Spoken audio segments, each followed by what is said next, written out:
Students, आज हमारा chemical thermodynamics का लेक्चर नंबर 22 है। इसके पहले के लेक्चर में हमने Hess's law of constant heat summation देखा था। And according to this law the overall enthalpy change for a reaction is equal to sum of enthalpy changes of individual steps in the reaction. In this case statement के according क्या है कि जब कोई reaction का enthalpy change हम देखते हैं, वो ओवरऑल रिएक्शन का एंथैल्पी चेंज वो ऑलवेज इक्वल होता है। किससे इक्वल होता है? अगर वही रिएक्शन को हम अगर नंबर ऑफ स्टेप्स में कैरी आउट करते हैं तो हर एक स्टेप में जो एंथैल्पी की वैल्यू हमें मिलती है, सबका अगर हम एडिशन करेंगे, सबका अगर सम करेंगे तो उन सम की वैल्यू और ओवरऑल रिएक्शन की जो एंथैल्पी की वैल्यू है both are equal, and that is according to Hess's law. इसके बाद मैंने आपको एप्लीकेशन भी बताया था हेजिस लॉ का। हेजिस लॉ का एप्लीकेशन ये है कि जिस रिएक्शन के एंथैल्पी चेंज की वैल्यू हम एक्सपेरिमेंटली फाइंड आउट नहीं कर सकते तो उसकी वैल्यू हम एप्लीकेशन ऑफ हेजिस लॉ करके फाइंड आउट कर सकते हो। It's application of Hess's law, it's very important from exam point of view. Application of Hess's law क्या है कि जिस रिएक्शन का enthalpy change experimentally find out नहीं कर सकते वो हम फाइंड आउट कर सकते by using Hedges law of constant heat summation. ठीक है, और उसी का आपको एग्जांपल दिया है उसके नीचे। एग्जांपल नंबर 4.14 आपको वैसे वहाँ पे दो एग्जांपल दिए, 4.14 एंड 4.15। देखो वहाँ पे 4.14। ठीक है, अब देखो आपको दिया है कि twice Fe solid plus thrice 3/2O2 it gives Fe2O3 that is ferric oxide. जब आयरन का ऑक्सीडेशन होता है तब हमें क्या मिलता है? फेरिक ऑक्साइड मिलता है। अब ये रिएक्शन जो है, ये रिएक्शन का एंथैल्पी चेंज हमें फाइंड आउट करना है बाय यूजिंग हेजिस लॉ। अब वो फाइंड आउट करने के लिए आपको गिवन दो रिएक्शन दिए, उस रिएक्शन के साथ साथ उसकी एंथैल्पी की वैल्यू दी हुई है। तो by using this two reaction and by using this enthalpy value we have to find out the enthalpy change for this above reaction now. But we have to make some changes in these two reactions, whether it may be addition reaction, whether it may be add both reactions, whether we have to multiply by some coefficient। हमें तो उसको add करना पड़ेगा दोनों reaction को, या फिर दोनों को सब्सट्रैक्ट भी करना पड़ सकता है, या फिर किसी पर्टिकुलर कोएफिशिएंट से या फिर माइनस से उसको मल्टीप्लाई भी करना पड़ सकता है। वो डिपेंड करता है कि आपको रिएक्शन कैसी चाहिए। हमारी जो रिएक्शन है ये देखो, हमारे इस रिएक्शन में रिएक्टेंट साइड में आयरन है, ठीक है, और 3/2O2 है। अब ये दोनों रिएक्शन में से Fe जो है वो कोई भी रिएक्शन में रिएक्टेंट साइड में नहीं है। अब प्रोडक्ट साइड देख लेते। अगर प्रोडक्ट साइड देखा तो इस रिएक्शन में आपको Fe मिलता है, इस रिएक्शन में तो है ही नहीं, बट इस रिएक्शन में Fe है। इसका मतलब ये हमें प्रोडक्ट साइड में मिल रहा है, बट हमारे रिएक्शन में कहाँ पे? वो रिएक्टेंट साइड में। तो हमें क्या करना पड़ेगा? इस रिएक्शन को रिवर्स करना पड़ेगा, और जो भी चेंजेस आप इस रिएक्शन के साथ करोगे वही चेंज आपके एंथैल्पी की वैल्यू के साथ भी होगा। अगर हम इस रिएक्शन को रिवर्स करेंगे इक्वेशन नंबर 1 को, तो आपके एंथैल्पी की वैल्यू जो है वो भी रिवर्स होगी, माइनस है तो वो हो जाएगी प्लस। ठीक है, तो पहला हमें क्या करना पड़ेगा? इस रिएक्शन को रिवर्स करना पड़ेगा। अगर रिवर्स क्यों करना है? क्योंकि हमें Fe कहाँ पे चाहिए? रिएक्टेंट साइड में। ओके, एंड सेकेंड रिएक्शन को हमें रिएक्ट करने की ज़रूरत नहीं है, क्योंकि हमें 3/2O2 भी चाहिए रिएक्टेंट साइड में, जो कि इस रिएक्शन में वो ऑलरेडी प्रेजेंट है। मतलब हमें सिर्फ पहले रिएक्शन को रिवर्स करना है। अगर हमने इस रिएक्शन को रिवर्स किया तो आपको इक्वेशन मिलता है, क्या मिलता है आपको? We taken as equation number 3, क्योंकि ऑलरेडी हमारे पास दो इक्वेशन है। अब रिवर्स करने से हमें थर्ड इक्वेशन मिलेगा। अब रिवर्स करेंगे तो हम रिएक्टेंट प्रोडक्ट साइड जो है उसको रिएक्टेंट साइड बना देंगे। तो हमारे प्रोडक्ट में क्या है? Fe plus twice Fe plus Al2O3, तो उसको हम लिख लेंगे। ठीक है, सो देखो यहाँ पे twice Fe solid plus Al2O3 solid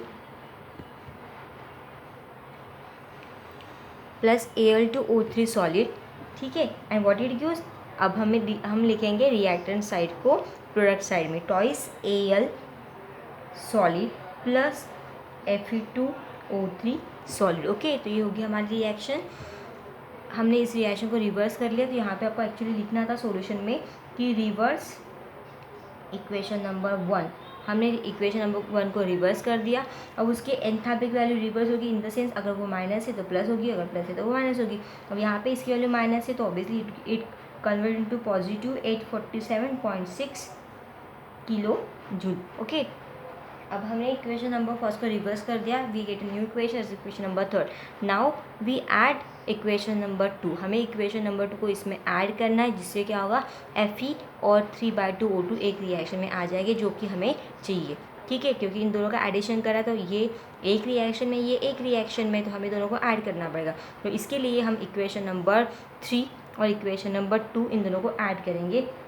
reverse करना इक्वेशन नंबर 1 को and add to equation number add equation number 2, उसमें हमें इक्वेशन नंबर 2 को क्या करना है, ऐड करना है।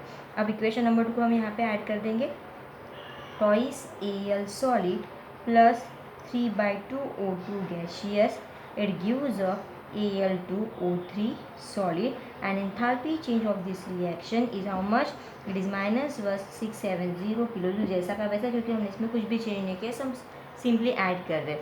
ठीक है, इसलिए वैल्यू भी जैसे कि वैसे रहेगी। अगर हमने इसमें कुछ चेंजेस किए हो तो इस वैल्यू में भी वही चेंज आपको करना पड़ता।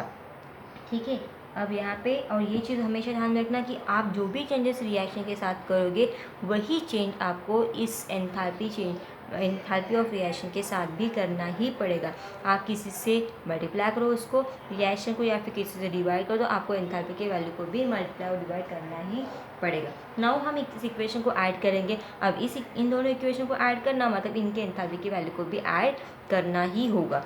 ओके, सो देखो यहाँ पे, अब यहाँ पे जब आप दो रिएक्शन को ऐड करोगे तो आपको ये याद रखना है, आपको क्या याद रखना है, जब इस दो रिएक्शन को ऐड करोगे तो जो सेम टर्म्स है लेकिन वो अपोजिट साइड में, अपोजिट साइड मतलब ये कि एक टर्म सेम टर्म है, सेम टर्म में से एक टर्म अगर प्रोडक्ट साइड में है तो दूसरी कहाँ पे रहेगी, रिएक्टेंट साइड में। तो इस केस में हम दोनों को कैंसिल कर सकते हैं। ठीक है, लेकिन अगर सेम साइड में सेम टर्म है तो हम सिंपल उसको ऐड कर देते हैं। बट अपोजिट साइड में कोई टर्म है मतलब एक एरो के पहले है और वही टर्म दूसरे रिएक्शन में एरो के बाद में है, मतलब एक टर्म सेम टर्म है बट एक टर्म प्रोडक्ट साइड में है और दूसरी टर्म रिएक्टेंट साइड में है, तो उस टाइम पे वो कैंसिल हो जाती है। तो यहाँ पे भी देखो, यहाँ पे Al फर्स्ट रिएक्शन में देखो Al2O3 है। अब ये यहाँ पे रिएक्टेंट साइड में, लेकिन उसके एग्जैक्टली अपोजिट साइड में ये आपको Al2O3 है जो प्रोडक्ट साइड में है, मतलब ये एरो के पहले है और ये एरो के बाद में है, तो ये टर्म क्या हो जाएगी, कैंसिल हो जाएगी। ओके, और कोई टर्म है, Fe नहीं है, अपोजिट साइड में नहीं है। अब इसको देखो, आगे जाते हैं यहाँ से Al देखो, Al एक अपोजिट साइड में है, ये एरो के बाद और ये एरो के पहले, और ये भी सेम नंबर है तो ये भी कैंसिल हो जाएगा। अब यहाँ पे बाकी और तो कुछ कैंसिल होने लायक नहीं है, जो बचा है वो लिख लेते और बाकी हम पूरा ऐड करते हैं। अब इस टाइप में बचा क्या है, इसमें ये बचा टॉइस Fe सॉलिड, इसमें बचा है plus 3/2O2 gaseous.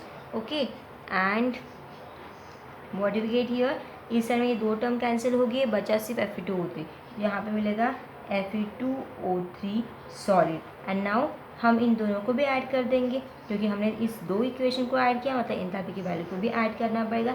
And now enthalpy of this overall reaction, दोनों का जब हम ये प्लस है और ये माइनस है, प्लस माइनस माइनस हम माइनस करेंगे तो हमें आंसर मिलेगा 822.4 किलो जूल, और बड़े इसका साइन माइनस है इसलिए इसके यहाँ पे भी आएगा -822.4 किलो जूल।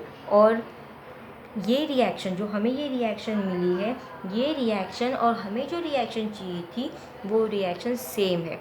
अब और थोड़ा याद रखना कि ये आप टैली कर सकते हो अपने बुक साथ में रखोगे तो थोड़ा पढ़ने में आसानी जाएगी। तो ये reaction twice Fe plus 3/2O2 it gives Fe2O3, ये रिएक्शन, और जो हमें रिएक्शन यहाँ पे मिली है twice Fe plus 3/2O2 it gives Fe2O3, ये रिएक्शन बोथ आर सेम। तो इसका मतलब क्या है कि ये जो हमने एंथैल्पी की वैल्यू निकाली है ये इस रिएक्शन के लिए, और ये वैल्यू हमने किसके हेल्प से निकाली है, इन दोनों रिएक्शन की मदद से निकाली है। और इसके लिए इस पे हमने क्या अप्लाई किया, hedges law. Okay, hedges law का अप्लीकेशन करके हमने इनका रेट ऑफ रिएक्शन की वैल्यू फाइंड आउट की है। ये रिएक्शन हमने दो स्टेप में की तो भी हमें यही वैल्यू मिलेगी, अगर डायरेक्ट भी हुई तो भी हमें यही वैल्यू मिलेगी, that is according to Hess's law. ठीक है। तो हेज़ेस लॉ का यूज़ करके जिस रिएक्शन का एंथैल्पी चेंज हम फाइंड आउट नहीं कर सकते एक्सपेरिमेंटली, उसको हम इस मेथड से फाइंड आउट कर सकते हैं। ये हो गया आपका हेज़ेस लॉ। वैसे ही आपको दिया है 4.15 प्रॉब्लम। अगर आपने अगर उस प्रॉब्लम को थोड़ी अच्छे से देखा तो आपको ये भी डाउट क्लियर हो जाएगा। बस यहाँ पे 2 रिएक्शन है, वहाँ पे 3 रिएक्शन है, तो आपको तीनों को ध्यान में रख के आपको करना पड़ेगा। ओके, आप एक बार ट्राई करो, आपको ये आ जाएगा। देखो next point, that is 4.11, spontaneous, bracket में लिखा है इरिवर्सिबल प्रोसेस। ओके, तो spontaneous process is very very important topic in terms of thermodynamics. Thermodynamics में बहुत ज़्यादा इंपॉर्टेंट है, क्योंकि हमारे केमिस्ट्री में तो रिएक्शंस ही होती है। अब वो रिएक्शन का नेचर कैसा है वो स्टडी करना, ये बहुत ज़्यादा इंपॉर्टेंट है। और इसमें टाइप है स्पॉन्टेनियस प्रोसेस या फिर spontaneous reaction, and that is also nothing but the irreversible. Okay, तो देखो क्या है spontaneous process. Spontaneous process have a natural tendency to occur and do not require any external influence for their occurrence। spontaneous process जो होती है वो natural tendency होती है उसकी अकर होने की, मतलब वो नेचुरली होती है। ठीक है, जनरली जैसे वाटर फ्लो होता है from higher to lower level, ये अपने आप होता है। ठीक है, मतलब जनरली नेचुरल प्रोसेस जो होती है वो अपने आप होती है, उसको तो कुछ करने की ज़रूरत नहीं होती है, वो नेचुरली सब कुछ होता है। ठीक है, जैसे सनराइज है, ये अपने आप होता है, तो ये नेचुरल प्रोसेस है। तो स्पॉन्टेनियस प्रोसेस भी कैसी होती है, नेचुरल होती है, and it have a natural tendency to occur, और उसको नेचुरल टेंडेंसी होती है अकर होने की, मतलब वो अपने आप ही नेचुरली अकर होती है। ऐसे प्रोसेस को बोलते हैं स्पॉन्टेनियस प्रोसेस। मतलब सिंपल टर्म में जो रिएक्शन अपने आप होती है, जो प्रोसेस अपने आप होती है, जिसमें आपको कुछ करने की ज़रूरत नहीं होती, ऐसे प्रोसेस को बोलते हैं spontaneous process. The spontaneous process have a natural tendency to occur, ऐसी प्रोसेस जिसको नेचुरल टेंडेंसी है खुद से अकर होने की, या फिर अपने आप वो नेचुरली अकर होती है, ऐसे प्रोसेस को बोलते हैं spontaneous process, and do not require any external influence for their occurrence. और उस रिएक्शन को, उस प्रोसेस को अकर होने के लिए या फिर उस रिएक्शन को आगे कंटिन्यू होने के लिए कोई भी एक्सटर्नल इन्फ्लुएंस की ज़रूरत नहीं होती, क्योंकि बहुत सारी रिएक्शन को आपको टेम्परेचर, एनर्जी प्रोवाइड करनी होती है। बट ये प्रोसेस जो होती है, स्पॉन्टेनियस प्रोसेस जो होती है, वो नेचुरली होती है। इसमें बाहर का कोई भी फोर्स, कोई भी एनर्जी, कोई भी प्रेशर आपको अप्लाई करने की ज़रूरत नहीं है, मतलब आपको एक्सटर्नल इन्फ्लुएंस उसमें देने की ज़रूरत नहीं होती, वो नेचुरली होती है। ऐसे प्रोसेस को बोलते हैं स्पॉन्टेनियस प्रोसेस। ओके, अब आपको कुछ एग्जाम्पल दिए, उस एग्जाम्पल से आपको ये क्लियर हो जाएगा। और सबसे इंपॉर्टेंट चीज़ कि स्पॉन्टेनियस प्रोसेस इरिवर्सिबल होती है। इरिवर्सिबल मतलब जो रिवर्स नहीं हो सकती। एक बार वो रिएक्शन हो गई तो आप उसको फिर से वापस रिवर्स नहीं कर सकते। एक बार रिएक्टर का कन्वर्शन प्रोडक्ट में हो गया तो आप उसको फिर से रिएक्टर में कन्वर्ट नहीं कर सकते। मतलब प्रोसेस कैसी है, इरिवर्सिबल। वो एक बार हो गई तो हो गई, वो फिर से उसको वापस लाना पॉसिबल नहीं है। ठीक है, अब आपको कुछ एग्जांपल्स दिए, एग्जांपल से आपको पॉइंट समझ में आ जाएगा। डू यू नो में आपको सिर्फ एग्जांपल दिए। जैसे आपके पास 2 सॉल्यूशन है, एक एक्वस NaOH का सॉल्यूशन है, दूसरा HCl का सॉल्यूशन है। हमने NaOH और HCl के सॉल्यूशन को अगर एक साथ मिक्स कर दिया तो NaOH immediately combine with the HCl। NaCl क्या हो जाएगा, इमीडिएटली कंबाइन हो जाएगा HCl के साथ, and it forms a NaOH immediately combine with HCl two forms a NaCl and water. Okay, and इस रिएक्शन मतलब NaOH और HCl, इन दोनों के एक्वा सॉल्यूशन को आप मिक्स करोगे तो आपको NaCl प्लस वाटर मिलेगा, मतलब salt and water. It's a neutralization reaction जहाँ पे NaOH it's a base and HCl it's a acid. Acid and base react to give a sodium chloride salt and water, and during this reaction आप वहाँ पे आपको heat release होती हुई मिलेगी, that is -57 kilo joule. अब जैसे आपने NaOH में HCl को डाल दिया तो आपको कुछ करने की ज़रूरत नहीं है। आप NaOH HCl को मिक्स कर दो, खत्म, वो रिएक्शन अपने आप होगी और सॉल्ट और वाटर का फॉर्मेशन अपने आप होगा। इसलिए प्रोसेस कैसी है, स्पॉन्टेनियस, बिकॉज वो अपने आप होगी। ठीक है, आपको कुछ करने की ज़रूरत नहीं है, तो ऐसे प्रोसेस को बोलते हैं स्पॉन्टेनियस प्रोसेस। एक एग्जाम्पल हो गया। एट द सेम टाइम यहाँ पे दिया है कि नो एक्सटर्नल फोर्स और energy is required for the reaction होगा। इस रिएक्शन को होने के लिए आपको कोई एक्सटर्नल एनर्जी या फिर फोर्स अप्लाई करने की ज़रूरत नहीं। आप सिर्फ NaOH और HCl को एक साथ डाल दो, रिएक्शन अपने आप होना स्टार्ट हो जाएगी। आपको उसमें एनर्जी सप्लाई करने की या फिर फोर्स अप्लाई करने की ज़रूरत नहीं है। And this is a spontaneous, इसलिए इसको बोलते हैं वो स्पॉन्टेनियस है, अपने आप होती है। And the process stop when HCl और NaOH इज कंज्यूम। और ये प्रोसेस कब तक होगी, जब तक NaOH और HCl है तब तक होगी। एक बार HCl और NaOH कंज्यूम हो गए, मतलब जितना हमने लिया उतना पूरा यूज़ हो गया, तो फिर वो रिएक्शन आगे कंटिन्यू नहीं होगी। एक बार HCl और NaOH का अमाउंट ख़त्म हो गया तो रिएक्शन वहीं पे स्टॉप हो जाएगी। ओके, बट ये रिएक्शन रिवर्स नहीं जा सकती। NaOH और HCl अगर रिएक्ट हुआ तो आपको NaCl और वाटर तो मिलेगा, मतलब दोनों को अगर मिक्स कर दिया तो NaCl और वाटर बनेगा। बट अगर हमने इसको रिवर्स करना चाहा मतलब ये रिएक्शन अपोजिट डायरेक्शन में अगर हमने करना चाहा, मतलब NaCl को हमने वाटर में मिक्स कर दिया तो आपको वापस से NaOH और HCl मिलेगा नहीं, क्योंकि ये रिएक्शन इरिवर्सिबल है, रिवर्स होती नहीं। एक बार NaCl बन गया तो आपको उसमें से NaCl और HCl बन गया तो उससे आपको वापस फिर से NaOH और HCl मिलवाना पॉसिबल नहीं है, इसलिए ये कैसे इरिवर्सिबल प्रोसेस है। तो ये हो गया आपका एग्जाम्पल नंबर 1। नाउ एग्जाम्पल 2 दिया है जो बहुत ईजी है, जो हम नेचुरली देखते हैं, जो हम नेचुरली एक्सपीरियंस करते हैं, उसी के ऊपर थर्मोडायनामिक्स बेस करता है मोस्टली, ठीक है, जो हम अपने नेकेड आई से देखते हैं। जैसे water flows from higher level to lower level. आपने देखा होगा कि बड़े बड़े हिल्स में से वाटर नीचे आता है, फ्लो होता है, तो इसका मतलब क्या कि water flow from higher level to lower level. But आपने कभी देखा कि, लेकिन देखो सबसे इम्पॉर्टेंट चीज़ कि जब हिल्स से वाटर नीचे आता है, बड़े बड़े जो हिल्स होते हैं उसके से वाटर आपको बहते हुए दिखता है, वो हमेशा हायर से लोअर आता है। लेकिन हायर से लोअर कैसे आता है? अपने आप आता है, कुछ करने की ज़रूरत है, नेचुरली आता है। It's natural tendency to flow water from higher level to lower level. Water हमेशा higher level to lower level flow होता है, वो भी अपने आप फ्लो होता है, ठीक है। लेकिन अगर आपको उसको रिवर्स करना है, it can possible, it is not possible. आप लोअर लेवल से अपर लेवल तक वाटर नहीं लेके जा सकते अपने आप, नेचुरली तो वो जाएगा नहीं। मतलब अगर आपको ऊपर से पानी हिल पे पहुंचाना है तो वो अपने आप तो जाएगा नहीं, उसके लिए आपको प्रेशर अप्लाई करना पड़ेगा, आपको वहाँ पे इलेक्ट्रिक मोटर यूज़ करनी पड़ेगी, तब जाके वो फोर्सफुली ऊपर जाएगा, अदरवाइज हो जाएगा नहीं। मतलब उसके लिए हमें एक्सटर्नल प्रेशर अप्लाई करने की ज़रूरत है, एक्सटर्नल इन्फ्लुएंस अप्लाई करने की ज़रूरत है। विदाउट एक्सटर्नल इन्फ्लुएंस वो अपने आप होगा नहीं। और जो रिएक्शन अपने आप नहीं होती उसको हम स्पॉन्टेनियस नहीं बोलते, जो अपने आप होती है उसको बोलेंगे स्पॉन्टेनियस। जैसे वाटर ऊपर से नीचे तो आएगा, ये प्रोसेस कैसी है? स्पॉन्टेनियस है। लेकिन वो कैसी है? इरिवर्सिबल, रिवर्स होती नहीं है। एक बार नीचे आ गया तो वो ऊपर पानी जाने का सवाल आता ही नहीं, इसलिए वो कैसे? इरिवर्सिबल है। और ये जो प्रोसेस है, the flow keys when two levels become equal, ये फ्लो कब स्टॉप होगा? हायर टू लोअर लेवल, जब दोनों लेवल एक साथ इक्वल हो जाएगी, हायर लेवल और लोअर लेवल जब इक्वल हो जाएगी तब ये प्रोसेस वहाँ पे स्टॉप होगी।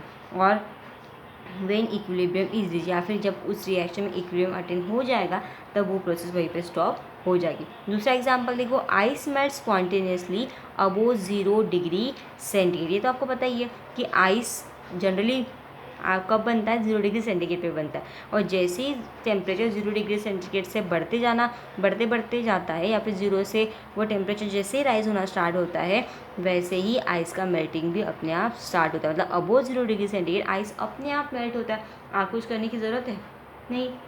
आप फ्रिज में से आइस निकाल के अपने रूम में रख दो तो वो अपने आप मेल्ट होना स्टार्ट करेगा, आपको कुछ करने की ज़रूरत नहीं है। तो इस टाइप के प्रोसेस को बोलते हैं स्पॉन्टेनियस, जो नेचुरली होती है, आपको उसमें एक्स्ट्रा इन्फ्लुएंस की ज़रूरत नहीं होती, उसमें कुछ करने की ज़रूरत नहीं होती। ये हो गया आपका थर्ड एग्जाम्पल। ना फोर्थ एग्जाम्पल देखो, hot coffee in a cup place in a room cools down releasing heat to the surrounding, this is a spontaneous. आपको पता ही है कि अगर आपने हॉट कॉफ़ी का कप अगर रूम में रख दिया, अपने आप कुछ देर के बाद वो क्या होगा? ठंडा होगा। इसका मतलब वो क्या करेगा? हीट को रिलीज़ करेगा। और ये इसके लिए भी आपको कुछ करने की ज़रूरत नहीं है, आपने रूम में एकदम हॉट टी रख दिया तो अपने आप वो ठंडा हो जाएगा, ठीक है, क्योंकि ये प्रोसेस कैसी है? स्पॉन्टेनियस प्रोसेस जो नेचुरली अकर होती है। तो ये सब उसके एग्जाम्पल से, एंड आई होप कि आपको एग्जाम्पल से तो पूरा कंसेप्ट समझ में आ गया होगा। स्पॉन्टेनियस प्रोसेस मतलब ऐसी प्रोसेस जो एक बार हो गई तो वो वापस रिवर्स नहीं आती है और वो अपने आप होती है, आपको उसमें एक्स्ट्रा इन्फ्लुएंस अप्लाई करने की ज़रूरत नहीं है, ठीक है। तो spontaneous process have a natural tendency to occur and do not require any external influence for their occurrence, and it's that reaction is irreversible in nature, irreversible होती है। देन उसके बाद देखो की points for spontaneous process, it occur of its own and does not require any external. अभी जो मैंने बताया वही पॉइंट आपको यहाँ पे दिए कि it occur of its own and does not require any external agency to occur. ये रिएक्शन जो है मतलब ये जो प्रोसेस है it occur of its own, वो खुद से होती है और उसके लिए हमें कोई एक्स्ट्रा एजेंसी की ज़रूरत नहीं होती या फिर एक्स्ट्रा फोर्स की ज़रूरत नहीं होती. It proceed in one direction and can not take place in opposite direction unless external stimulant is present. ये सिर्फ एक ही डायरेक्शन में होती है, लेकिन वो आप उसको अपोजिट डायरेक्शन में नहीं लेके जा सकते. ठीक है, अगर आपको लेके जाना है उसको तो आपको एक्सटर्नल स्टिमुलेंट उसको देना पड़ेगा, कोई एक्सटर्नल प्रेशर, कोई एक्सटर्नल एनर्जी आपको सप्लाई करनी पड़ेगी, तब जाके वो अपोजिट डायरेक्शन में जाएगा. अपने आप जाएगा नहीं, वो एक ही डायरेक्शन में मूव करेगा. तीसरा पॉइंट है the spontaneous process can be rapid और स्लो और spontaneity is not concern with the rate of the reaction. Spontaneous process fast भी हो सकती है और स्लो भी हो सकती है. ठीक है, and spontaneity is not concern with the rate of reaction. Reaction का रेट चाहे कुछ भी रहे, उसके ऊपर स्पॉन्टेनिटी का कोई मैटर नहीं होता या फिर स्पॉन्टेनिटी उसको मैटर नहीं करती. रिएक्शन का रेट उसके लिए मैटर करता नहीं. रिएक्शन का रेट फास्ट रहे या फिर स्लो रहे, उसके लिए स्पॉन्टेनिटी मैटर नहीं करती. रिएक्शन नेचुरली है, अपने आप होगी, वो स्लो हो या फिर फास्ट हो. And last point about the process continue till equilibrium is reach. अब ये जो स्पॉन्टेनियस प्रोसेस है कब तक होती है, जब तक इक्विलिब्रियम होता आता नहीं, इक्विलिब्रियम रीच नहीं होता तब तक ये प्रोसेस कंटिन्यू रहती है. ठीक है, और इसलिए आपको यहाँ पे पॉइंट दिया है द स्पॉन्टेनियस और natural process tend to occur in direction that leads to the equilibrium. Spontaneous process tend to occur, spontaneous process हमेशा ऑकर होने की कोशिश करती है इन अ डायरेक्शन, ऐसे डायरेक्शन से that leads to the equilibrium. मतलब जिस डायरेक्शन से इक्विलिब्रियम अटेन होता है उसी डायरेक्शन में स्पॉन्टेनियस प्रोसेस काम करती है या फिर उसी डायरेक्शन में वो मूव करती है. समझ में आया? ठीक है, तो स्पॉन्टेनियस और natural process tend to occur in a direction that leads to equilibrium. मतलब जिस डायरेक्शन से इक्विलिब्रियम अटेन हो सकता है उसी डायरेक्शन में ये स्पॉन्टेनियस प्रोसेस वर्क करती है. ये सब की पॉइंट्स है स्पॉन्टेनियस प्रोसेस के. ओके, आई होप आपको सब पॉइंट समझ में आ गए होंगे. जो आपको अभी तक एक्सप्लेन किया वही आपको की पॉइंट में दिए हुए. Thank you.